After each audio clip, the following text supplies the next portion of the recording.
Good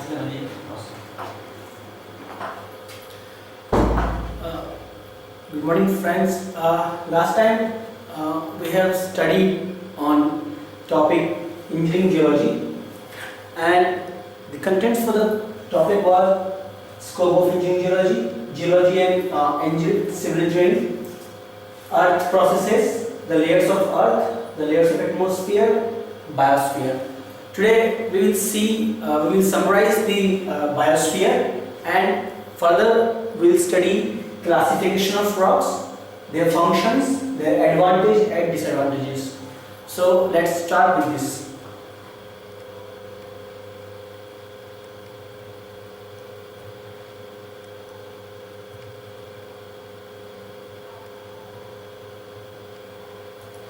So last time we studied something on named the biosphere.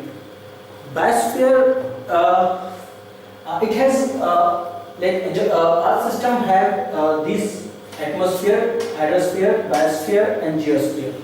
In biosphere, we mainly deal about the life, the living organisms.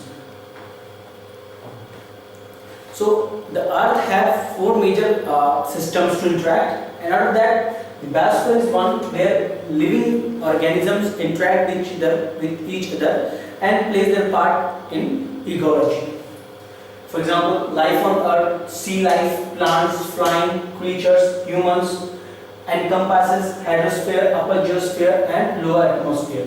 So this biosphere not only deals with the living organism but also encompasses the upper geosphere, hydrosphere and lower atmosphere. So we can see that the biosphere is not only just about living organism, but it also deals with some part of hydrosphere, geosphere and atmosphere too. So these are the main four systems that interacts in Earth system, and out of that one is biosphere, which is all about interaction with living organism along with small part to play of hydrosphere, geosphere and atmosphere. So this is what we say. What we see, the biosphere has some small part to play: atmosphere, hydrosphere, lithosphere. So this is how biosphere go with. Region in which life can exist. So biosphere is that where region. It's a region where the life can exist. It made up of three parts: mainly atmosphere, hydrosphere, lithosphere. So as you have seen in this picture, there are atmosphere, hydrosphere and lithosphere. So in a biosphere, these three systems interact with each other along with the living organism to form a biosphere. The relationship between an organism and its environment is the study of ecology. So what is ecology? Is the relationship between the organism and its environment, that the study of these two constituents is called ecology.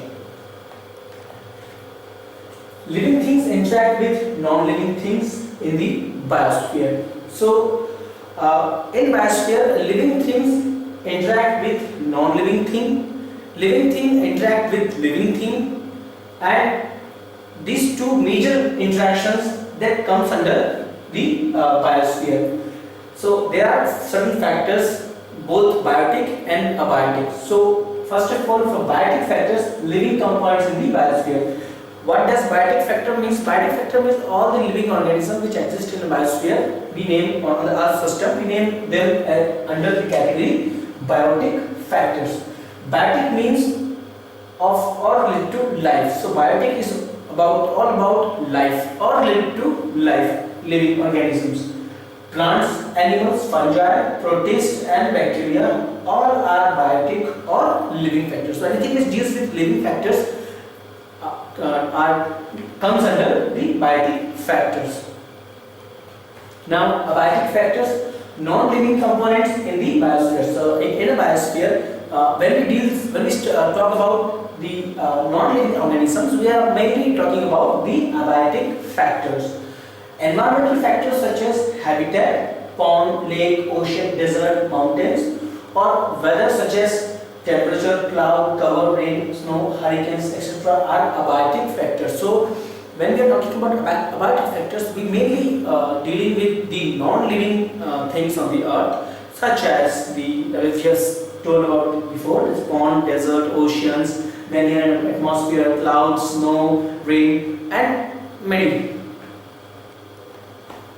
So what is the role of water in biosphere? So water, as we know, is essential, is the basis of life on earth, and when we are talking about water, we mainly talking about the hydrosphere. The hydrosphere is important to the biosphere.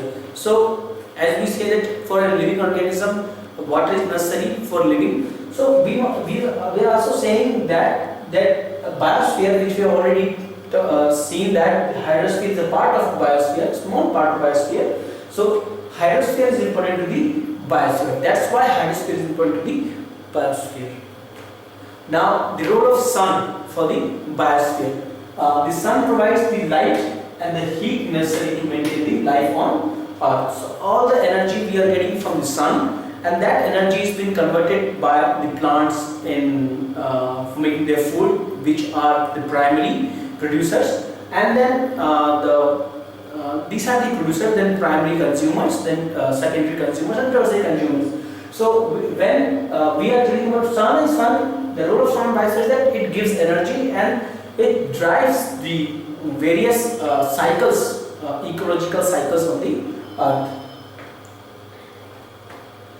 Biotic and abiotic factors combine to create a system, or more precisely an ecosystem. So biotic and abiotic factors, they both combine, their interaction and their combination, they create a system. That system is known as ecosystem. So an ecosystem is a community of living and non-living things. So it's a community of living and non-living things. Sample food chains. So these are the various sample food chains that these are the trophic levels of each food chain. The grassland biome, the pond biome, the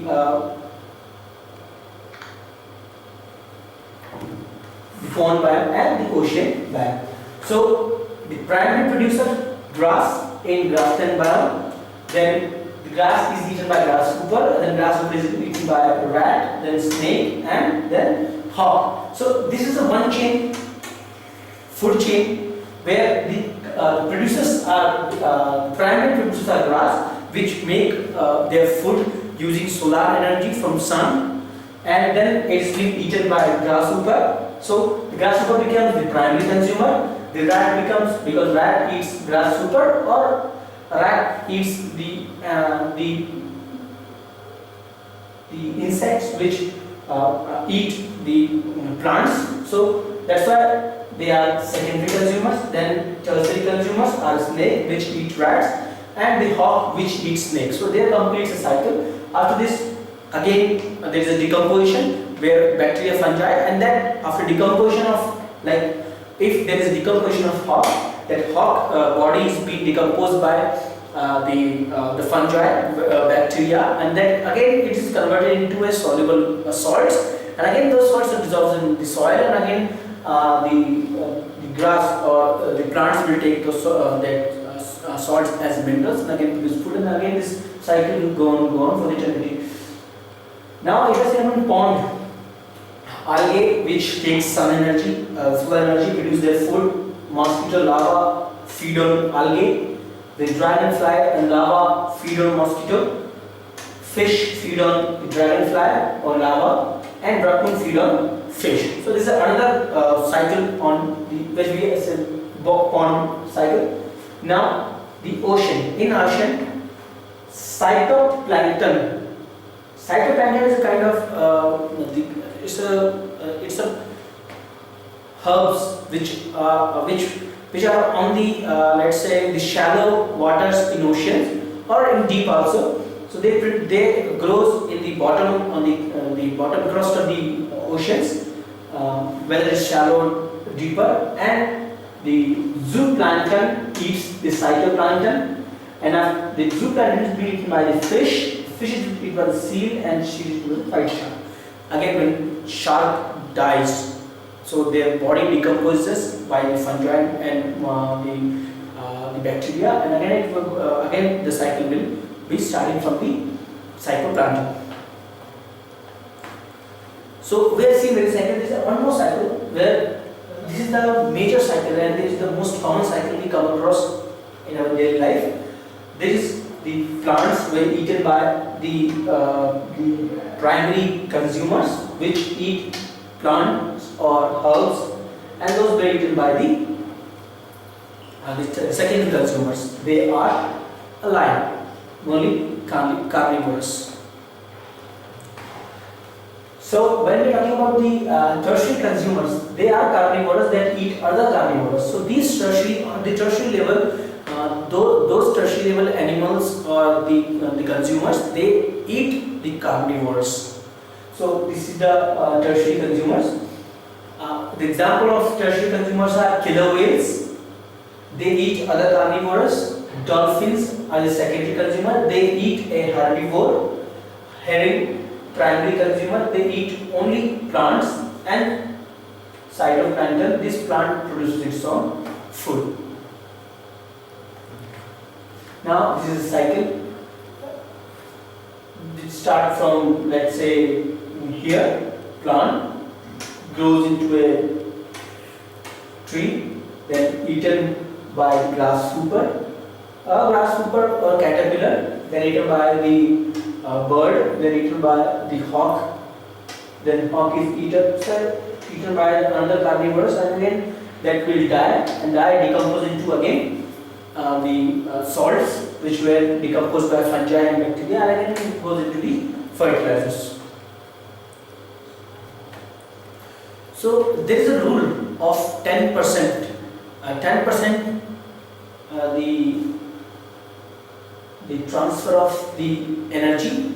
So for example, if sunlight has this much energy, this energy of sunlight will be transferred into the primary producer, and that light which is being consumed by the primary producers from the sun is almost 10% of the sun's energy, and that 10% of that energy is again being transferred to the primary consumers who eat the producers, and again the 10% of that energy is converted, is transferred to the primary consumer, and when the primary consumer is being eaten or being consumed by the secondary consumer, that 10% of the primary consumer's energy, total stored energy stored in the primary consumer, is again transferred, the 10% of that transferred into the secondary, and again the 10% will transfer to the tertiary. So the ultimate energy of the sunlight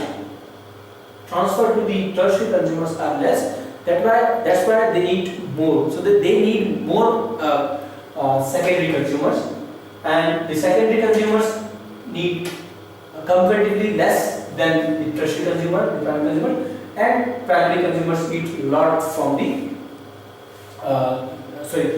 the primary consumers eat from the producers. They eat more producers so that they can store more energy. This energy, this is the energy pyramid. You can see this created by the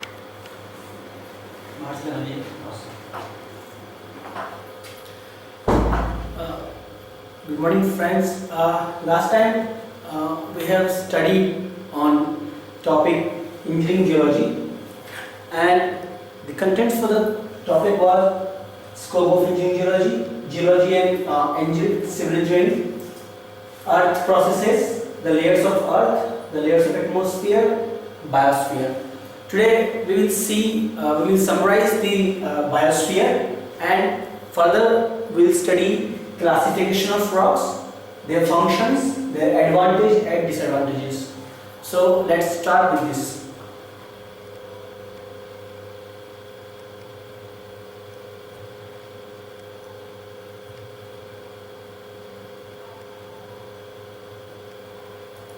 So last time we studied something on the biosphere. Biosphere, it has Earth system have this atmosphere, hydrosphere, biosphere, and geosphere. In biosphere, we mainly deal about the life, the living organisms. So the Earth have four major systems to interact, and out of that, the biosphere is one where living organisms interact with each other and plays their part in ecology. For example, life on Earth, sea life, plants, flying creatures, humans, encompasses hydrosphere, upper geosphere, and lower atmosphere. So this biosphere not only deals with the living organism but also encompasses the upper geosphere, hydrosphere, and lower atmosphere. So we can see that the biosphere is not only just about living organism, but it also deals with some part of hydrosphere, geosphere, and atmosphere too. So these are the main four systems that interacts in Earth system, and out of that one is biosphere, which is all about interaction with living organism, along with small part to play of hydrosphere, geosphere, and atmosphere. So this is what we say. What we see, the biosphere has small part to play: atmosphere, hydrosphere, lithosphere. So this is how biosphere goes. Region in which life can exist. So biosphere is that where region. It's a region where the life can exist. It made up of three parts: mainly atmosphere, hydrosphere, lithosphere. So as you see in this picture, the atmosphere, hydrosphere, and lithosphere. So in a biosphere, these three systems interact with each other along with the living organism to form a biosphere. The relationship between an organism and its environment is the study of ecology. So what is ecology? Is the relationship between the organism and its environment. That the study of these two constituents is called ecology. Living things interact with non-living things in the biosphere. So in biosphere, living things interact with non-living thing, living thing interact with living thing, and these two major interactions that comes under the biosphere. So there are certain factors, both biotic and abiotic. So first of all, for biotic factors, living components in the biosphere. What does biotic factor means? Biotic factor means all the living organisms which exist in the biosphere. We name on the Earth system. We name them under the category biotic factors.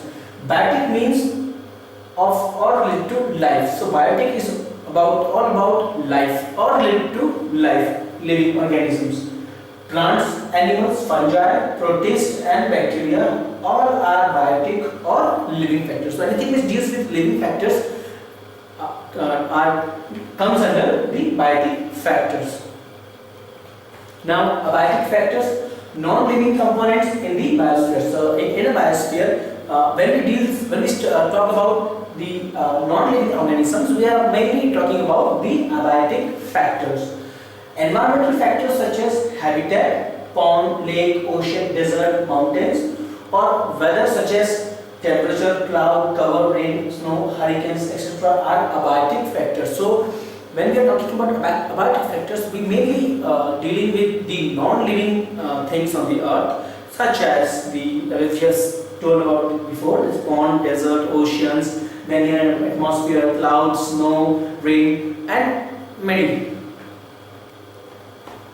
So what is the role of water in biosphere? So water, as we know, is essential, is the basis of life on earth, and when we are talking about water, we mainly talking about the hydrosphere. The hydrosphere is important to the biosphere. So as we say that for a living organism, water is necessary for living. So we are also saying that biosphere, which we have already seen, that hydrosphere is a part of biosphere, small part of biosphere. So hydrosphere is important to the biosphere. That's why hydrosphere is important to the biosphere. Now, the role of sun for the biosphere.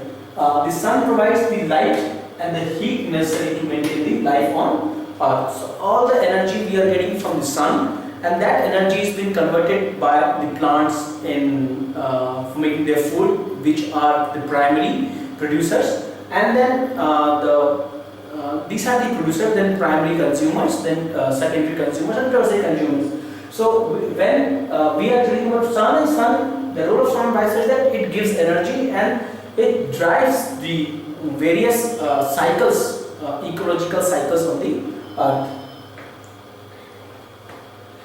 Biotic and abiotic factors combine to create a system, or more precisely an ecosystem. So biotic and abiotic factors, they both combine, their interaction and their combination, they create a system. That system will be known as ecosystem. So an ecosystem is a community of living and non-living things. So it's a community of living and non-living things.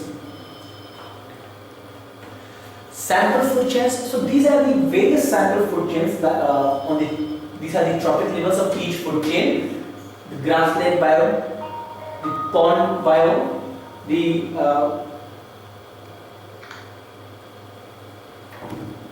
pond biome, and the ocean biome. So the primary producer, grass in grassland biome, then the grass is eaten by grasshopper, then grasshopper is eaten by rat, then snake, and then hawk. So this is a one chain, food chain, where the producers are primary producers are grass, which make their food using solar energy from sun, and then it is being eaten by grasshopper. So the grasshopper becomes the primary consumer. The rat becomes, because rat eats grasshopper, or rat eats the insects which eat the plants. So that's why they are secondary consumers. Then tertiary consumers are snake, which eat rats, and the hawk, which eats snakes. So they complete a cycle. After this, again there is a decomposition where bacteria, fungi, and then after decomposition of, like, if there is decomposition of hawk, that hawk body is being decomposed by the fungi, bacteria, and then again it is converted into a soluble salts, and again those salts are dissolved in the soil, and again the grass or the plants will take those salts as minerals and again produce food, and again this cycle will go on for eternity. Now let us say on pond, algae which takes sun energy, solar energy, produce their food. Mosquito larvae feed on algae. The dragonfly and larva feed on mosquito. Fish feed on the dragonfly or larva, and raccoon feed on fish. So this is another cycle on the which we said pond cycle. Now the ocean. In ocean, phytoplankton. Phytoplankton is a kind of it's a herbs which are on the let's say the shallow waters in oceans or in deep also. So they grows in the bottom, on the bottom crust of the oceans, whether it's shallow, deeper, and the zooplankton eats the phytoplankton, and the zooplankton is being eaten by the fish. The fish is eaten by the seal, and she is eaten by the white shark. Again, when shark dies, so their body decomposes by the fungi and the bacteria, and again the cycle will be starting from the phytoplankton. So we are seeing very cycle. There is one more cycle where this is the major cycle, and this is the most common cycle we come across in our daily life. This is the plants were eaten by the primary consumers, which eat plants or herbs, and those were eaten by the secondary consumers. They are alive, only carnivorous. So when we are talking about the tertiary consumers, they are carnivorous that eat other carnivores. So these tertiary, on the tertiary level, those tertiary level animals or the consumers, they eat the carnivores. So this is the tertiary consumers. The example of tertiary consumers are killer whales. They eat other carnivores. Dolphins are the secondary consumer. They eat a herbivore. Herring, primary consumer. They eat only plants, and phytoplankton. This plant produces its own food. Now this is a cycle. This start from, let's say, here, plant grows into a tree, then eaten by grasshopper, or caterpillar, then eaten by the bird, then eaten by the hawk, then hawk is eaten by another carnivorous, and again that will die decompose into again the salts which were decomposed by fungi and bacteria, and again it goes into the fertilizers. So there is a rule of 10%. 10% the transfer of the energy. So for example, if sunlight has this much energy, this energy of sunlight will be transferred into the primary producer, and that light which is being consumed by the primary producers from the sun is almost 10% of the sun's energy, and that 10% of that energy is again being transferred to the primary consumers who eat the producers, and again the 10% of that energy is converted, is transferred to the primary consumer, and when the primary consumer is being eaten or being consumed by the secondary consumer, that 10% of the primary consumer's energy, total stored energy stored in the primary consumer, is again transferred, the 10% of that transferred into the secondary, and again the 10% will transfer to the tertiary. So the ultimate energy of the sunlight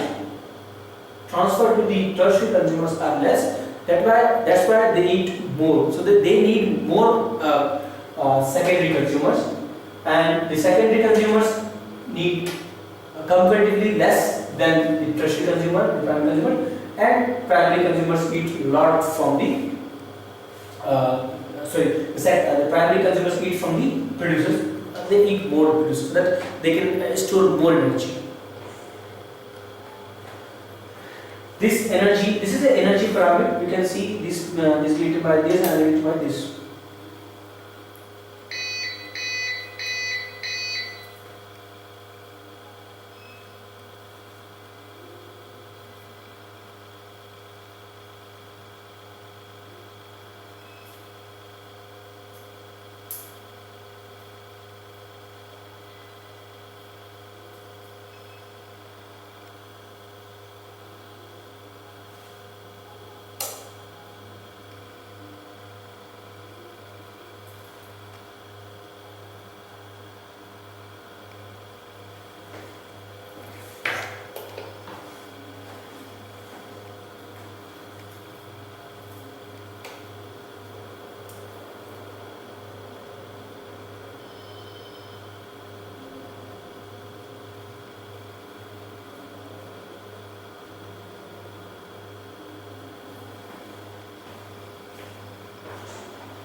So this is an energy pyramid. So we know that there are many there are more herbs present on the Earth planet. Then there are more primary consumers, and there are less number of tertiary consumers compared to primary consumer or secondary consumer. So this is only the reason why the producers are more in number compared to the secondary consumers, and then secondary consumers are more in number than to the tertiary consumer, because ultimately, as per the 10% rule of the energy transfer, the tertiary consumers will get very less energy, so that they need more, they have to kill more, or they have to just eat more, the secondary consumers, and then so to eat more secondary consumer, we must have more consumers, secondary consumers in numbers. So as the note here, as per the note that we go up, there are few giraffes than trees and shrubs, and even fewer lions than the giraffe.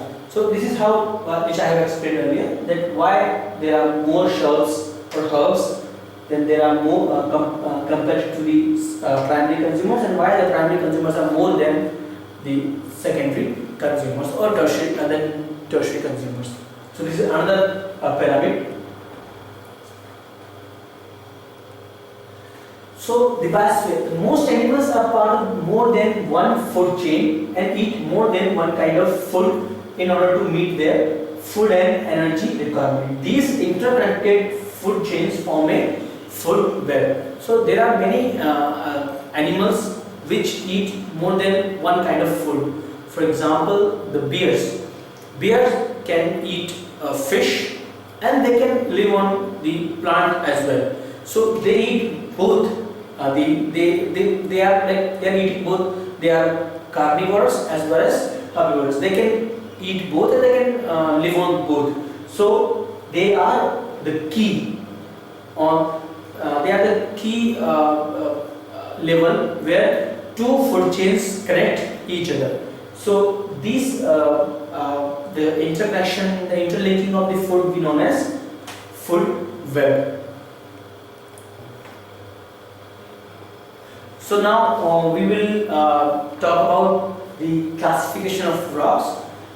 Under the classification of the major classification is geological classification, physical classification, and chemical classification.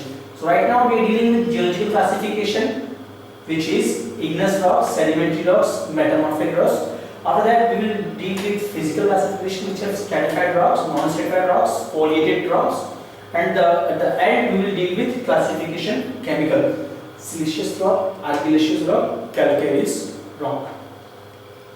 So let's start with igneous rock, the geological classification of rock. Rocks that were positioned in a molten state and then solidified, there are two types of igneous rock, plutonic and volcanic.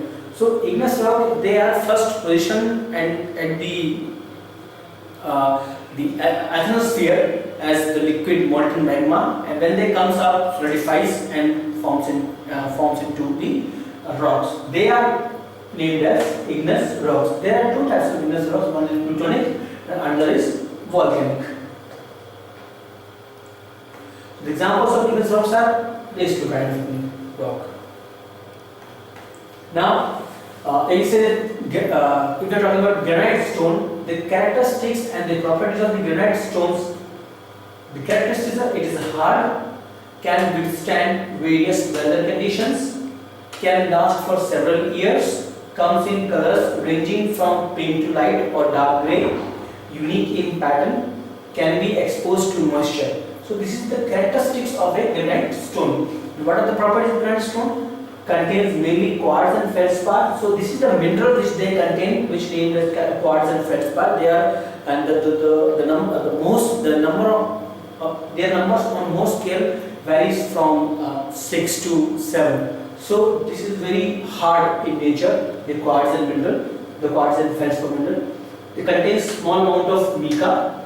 Melting point is 1215 to 1260 degree Celsius. Average density is between 2.65 and 2.75 gram per centimeter cube, and it is high compressive strength. It has a high compressive strength in the order of 200 megapascal. Again, we are talking about serpentine stone. The characteristic of the serpentine stone is beautiful greenish color that is similar to a serpent, like that snake we are talking about.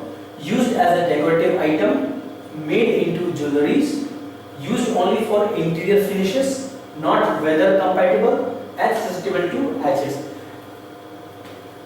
This is susceptible to acid and not weather compatible. That's why we use this kind of serpentine stones into the interior to decorate the interiors of the house or the structure.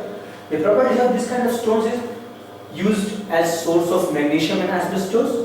Contain minor amount of chromium, manganese, cobalt or nickel. Hardness ranging from 2.2 to 2.5 and less compared to the granite. Average density is 2.45 to 2.62, and again it is less than the granite stone. Again, after igneous rock, those are the two kinds of igneous rock we have. Now we are talking about the sedimentary stones. The definition of sedimentary stone is the two types of stone that formed by deposition of material at the earth's surface underwater by weathering for millions of years. The basic definition of these sedimentary stones are that they are deposited by the weathering actions, various earth processes named erosion and weathering action by air or water, and they are deposited along the water bodies in layer of sediments. Again, those layers of sediments of depositions in millions of years will converted into these stones, and those stones are named as sandstones. The types of sedimentary stones are limestone, sandstone. So limestone, which has calcium as a mineral in it, huge amount of calcium. Sandstone, which have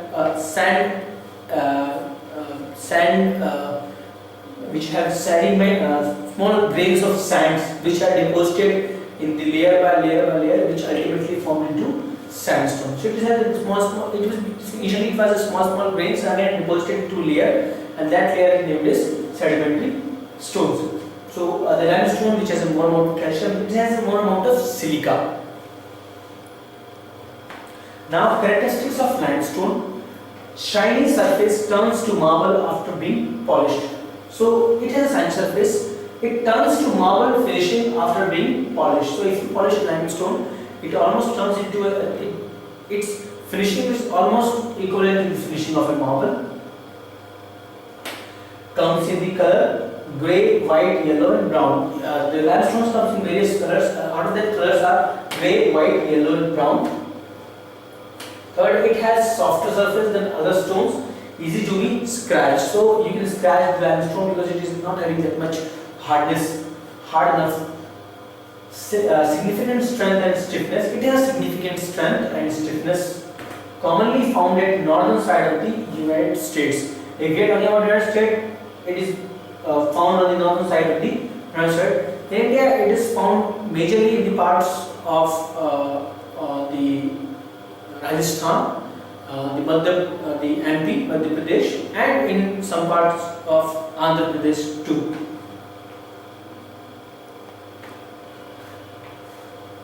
Properties of limestone: a natural earth mineral which encompasses of tiny fossil shells and skeleton fragments, composed of 95% of calcium carbonate, and we know it is an alkali soluble in acid, may contain metal compound, magnesium, resistant to what weather impact, good for making cement walls. So it is resistant to what?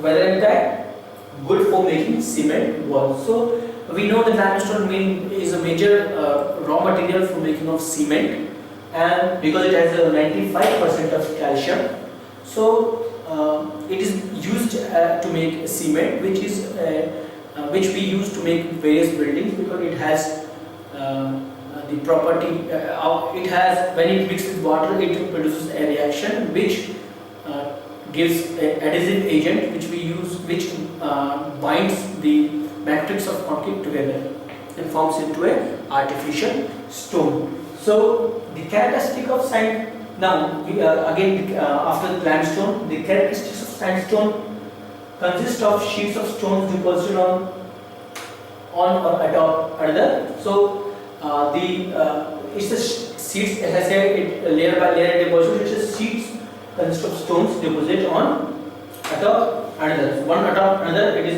deposited. Has tiny holes which may allow water penetration. So it has very tiny holes which may allow. So it is essentially comparatively more porous than the granite and other stones.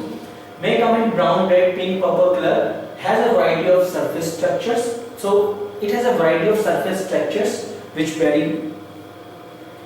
Commonly found at the northwest of England. So if we are talking in the UK, they are found at northern western part of the England. And as I said, that sandstone deposited near the water body, so we can mainly found this near the water bodies, and the major sandstone available in India is in Rajasthan. Now the properties of sandstone. Composed of sand-sized mineral from earth crust, contains mainly of silica components. Water absorption is about 1%. It is an alkali, high resistant to acids, has good resistance to what weather impact. So it is having good resistance to the weather. It composed of sand-sized mineral from the earth crust. Contains mainly of silica components. As I said, the sandstone is deposited. It's formed after the deposition of the sediments, which essentially have a mineral named as silica, which is an argillaceous compound. Water absorption is about 1%. So water absorption is about 1%. So it is therefore it is having good strength compared to the limestone. It is an alkali, high resistant to acids. So it shows English more about the alkali, and it is high resistant to the acid. Now the last one, metamorphic stones or rocks. Definition: metamorphic stones were once igneous or sedimentary stones, but has changed physically and chemically under high temperature and pressure deep beneath the earth's surface. So these metamorphic stones are not different stones or rocks. They just formed from the igneous or sedimentary stone, but the way they are formed is different. They undergo the physical and chemical change under high temperature and pressure deep beneath the earth, around more than 7 kilometers, or almost like more than 7,000 meters deep beneath the earth surface. And again, the proper due to the high pressure, temperature, the different minerals fuse together to form a new stone, which essentially are the metamorphic stones and have a better property than their parent rock, which were in the sedimentary and igneous. So types of metamorphic stones are marble, slate. Marble, extremely hard, and it has a smooth and firm crystalline structure. So it is extremely hard and has a smooth and firm crystalline structure. Does not split easily, must be mined with care. It does not split easily, you have to mine with care. So as the marble, which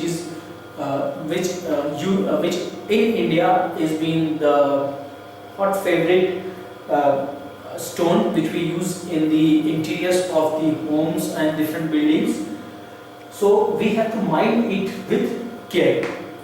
Often has a grain line running through the rocks. So as you can see in the photo, we can see the grain line running through the marble. So this is sometimes it is red, sometimes it will be violet in color and brown, and there are many more colors. So it depends upon the formation of that particular marble in circumstances which it is formed. So those circumstances and the fusion of different minerals and the change in chemical properties of that stone, which gives it these types of colors and the texture.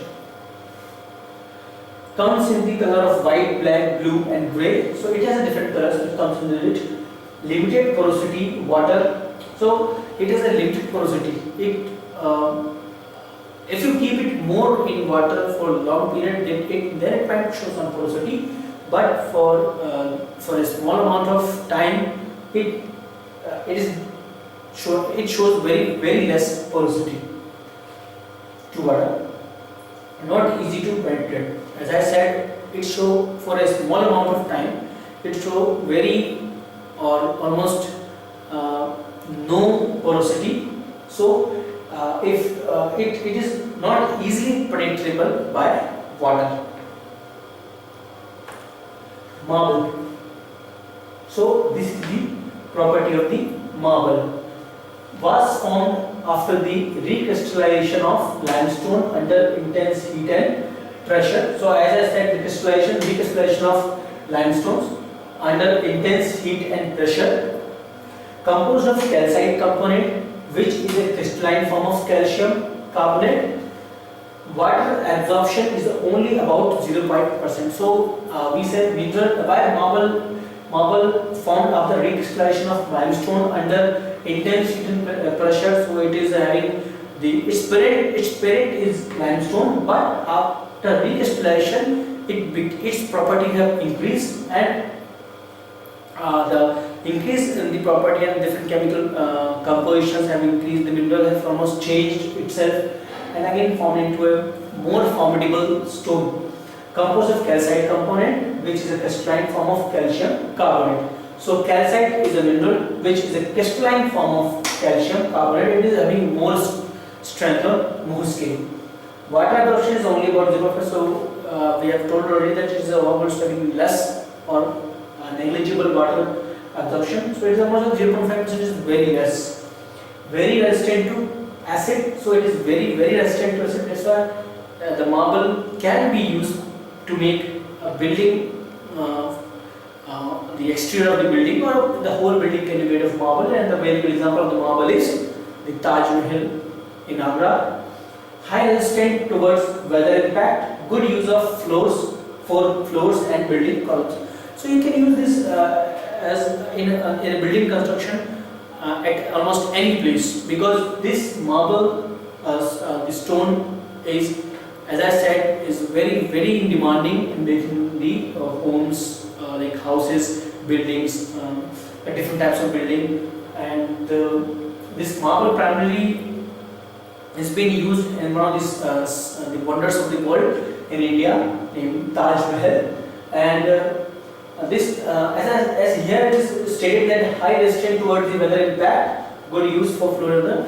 But nowadays Taj Mahal is getting deteriorated day by day. It is deteriorating because of the highly acidic nature of the climate. Because once it is rain, the different gases combine with water to form acid, and that acid, when rains, it converts into acid rains. That acid rains are deteriorating the mineral, because what they will do, they will go penetrate inside the crystalline structure, and they just eat away all the crystals and convert them into the salts, and those salts will swells, and they swells, and again they break the integrity of that particular stone. So nowadays the deterioration, the condition of the Taj Mahal is deteriorating, and the government is taking the steps which can enhance the life of the structure. So we have to take many steps for enhancing, for just preventing decrystallization or like deterioration of the marble. Now, characteristic of slate: it is a fine-grained rock which, with dense structure, has a strong cleavage, appear as thin as paper, has a dull luster which has mild surface reflection, may have spots on the surface due to mineral content. Types of colors are red, green, blue-gray, and black. So the slate, it's a fine-grained rock with dense structure. It has a dense structure, but it is a fine-grained rock made up of, has a strong cleavage, appears as thin as paper. So it is as thin as paper, has a dull luster, very dull luster, which has mild surface reflection. So it is very mild surface reflection. May have spots on the surface due to mineral content. So the spots on the surface of this stone may be due to its mineral content.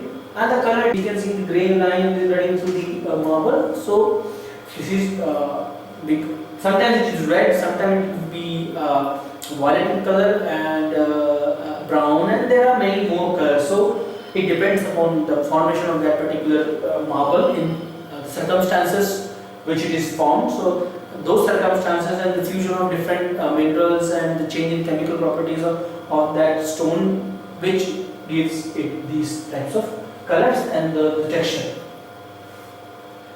Comes in the color of white, black, blue, and grey. So it has a different colors which comes in it. Limited porosity, water. So it has a limited porosity. If you keep it more in water for a long period, then it might show some porosity. but for a small amount of time, it it shows very less porosity to water, not easy to penetrate. As I said, it show for a small amount of time, it show very or almost no porosity. So if it is not easily penetrable by water. Marble. So this is the property of the marble.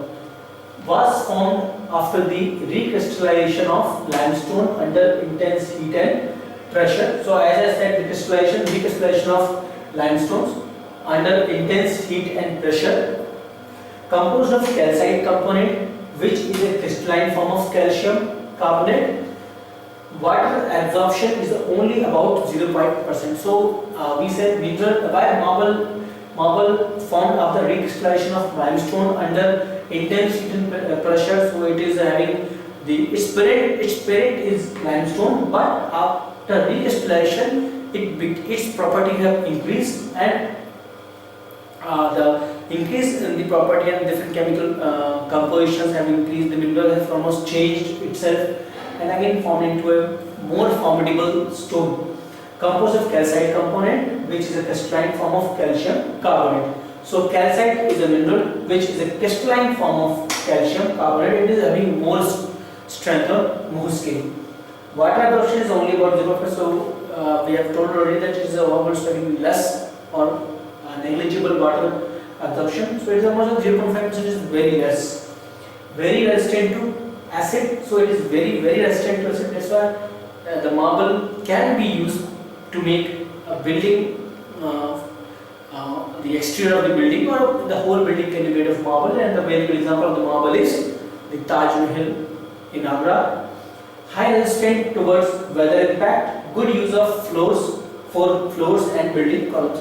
So you can use this as in a building construction at almost any place, because this marble, the stone is, as I said, is very demanding in making the homes, like houses, buildings, different types of building. And this marble primarily has been used in one of these the wonders of the world in India, in Taj Mahal. And this, as here it is stated that high resistant towards the weather impact, good use for Florida. But nowadays Taj Mahal is getting deteriorated day by day. It is deteriorating because of the highly acidic nature of the climate. Because once it is rain, the different gases combine with water to form acid, and that acid, when rains, it converts into acid rains. And that acid rains are deteriorating the mineral, because what they will do, they will go penetrate inside the crystalline structure, and they just eat away all the crystals and convert them into the salts, and those salts will swells, and they swells, and again they break the integrity of that particular stone. So nowadays the deterioration, the condition of the Taj Mahal is deteriorating, and the government is taking the steps which can enhance the life of the structure. So we have to take many steps for enhancing, for just preventing decrystallization or like deterioration of the marble. Now, characteristic of slate: it is a fine grained rock which, with dense structure, has a strong cleavage, appear as thin as paper, has a dull luster which has mild surface reflection, may have spots on the surface due to mineral content.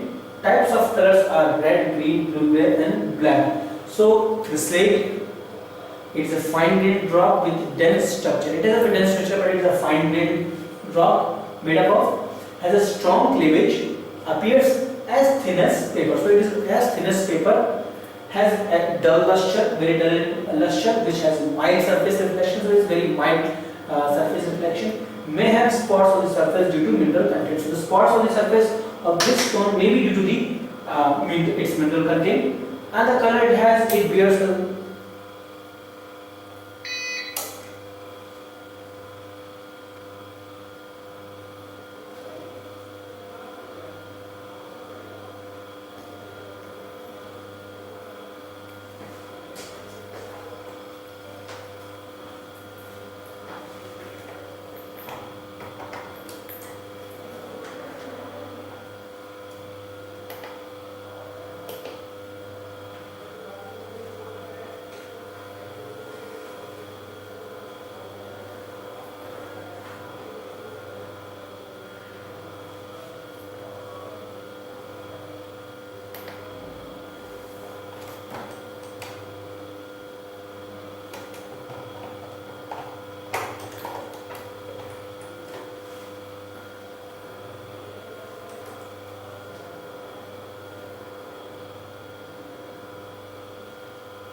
So it has various types of colors: red, green, blue, grey, and black.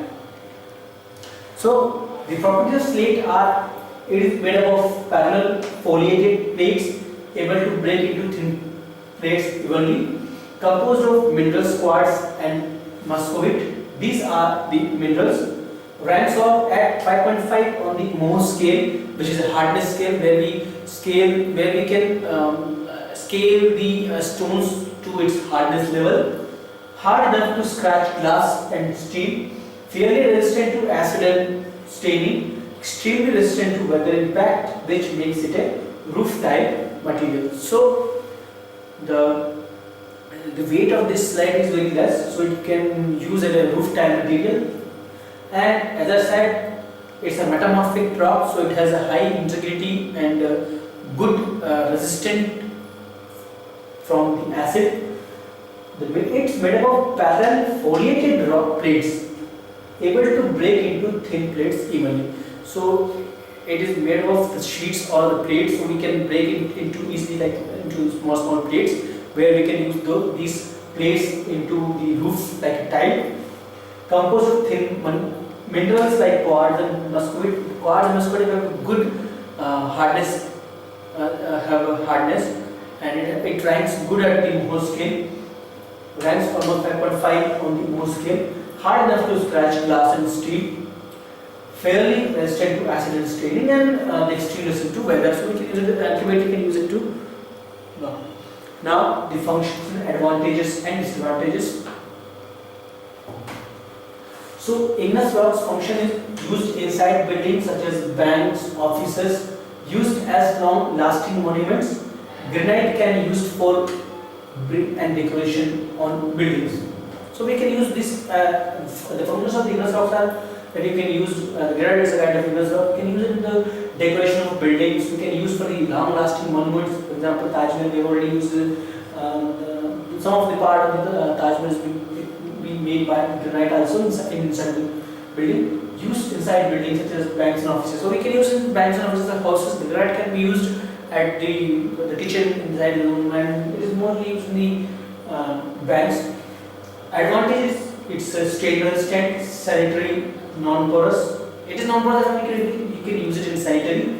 Disadvantages are: it is expensive. So granite is much expensive. It's a kind of it's very expensive compared to even marble. So that's why we try to use it as less as possible. That's why we use mostly in the kitchens of houses and the part of the building where we have to have some resistance from the stain. Sedimentary stone functions: used to make cement, glass, common glass, used for highway construction. So we can make cement from the sedimentary, or glass we can make used for highway construction. We can use sedimentary stones into highway constructions. The advantages are: easy to cut or shape, durable. It is durable and easy to cut and shape, and we can use it to building house, building the residential building and the other office building as well. Disadvantages are: it is expensive. Once again, sedimentary rock is expensive. That's why we try to use it as less as possible. Metamorphic stone. The functions are: marble. For example, marble is a metamorphic stone. Marble is a metamorphic rock that is used to make floor tiles. Slate is another metamorphic rock that is used to make buildings for floor and roof tiles. So we can use these two stones, marble and slates, into different building materials. We can use it one inside the floor, marble, and another slate we can use as the roof tiles. Advantage is elegant appearance, so we can use it outside as well. Durability: it is durable against the weather, harsh conditions, easy to maintain. So it is easy to maintain also as well. We can use it outside, inside, both interior and exterior of the building as well. Both. Disadvantages are: low anti-dirt ability, costly to install. Is it very costly? It's a stone which is very delicate and it needs more attention, more skilled labor. That's why it is costly to install. and it is having low anti-dirt ability, so it catches dirt easily. So it is having low anti-dirt ability. That's why we not use more this kind of marble, and especially marble outside or exterior of the building. We use mostly interior of the building. So these are metamorphic functional and disadvantages. And once again, the igneous rocks, dimension stone floor tiles monument. The use of these igneous stones are dimension stones, flooring tiles, monuments and commercial buildings. Curving stones are traditionally fashioned of granite. So this is the use of granite stone. Sedimentary we can use around the pools, garden area. We can use the applications of these sedimentary stones. Metamorphic, as we said, windows and flooring, slate for kitchen on the as well as roof tiles. So this is the metamorphic and the use of the metamorphic stones. So now this is the geological classification of the rocks. Next time we will study the chemical classification of the stones and other classification of the stones. So, thank you.